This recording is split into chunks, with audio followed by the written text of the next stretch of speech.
బాసరలో విషాద సంఘటన చోటు చేసుకుంది. గోదావరి నదిలో ముగ్గురు యువకులు గల్లంతయ్యారు. వీరంతా ఒకే కుటుంబానికి చెందినవారు. నదిలో స్నానానికి దిగిన గల్లంతైన అన్నదమ్ములు చంద్రశేఖర్, రామచందర్, మల్లేష్ కోసం గాలిస్తున్నారు. వీరంతా కాచిగూడ చెప్పల్ బజార్కు చెందిన వారిగా గుర్తించారు.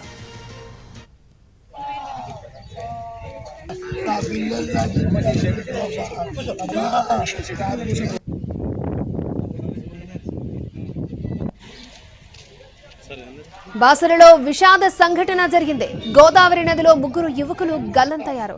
వీరంతా ఒకే కుటుంబానికి చెందినవారు. నదిలో స్నానానికి దిగిన గల్లంతైన అన్నదమ్ములు చంద్రశేఖర్, రామచందర్, మల్లేష్ కోసం గాలిస్తున్నారు.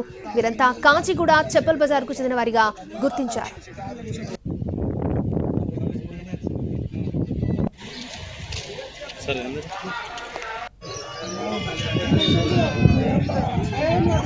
Nah,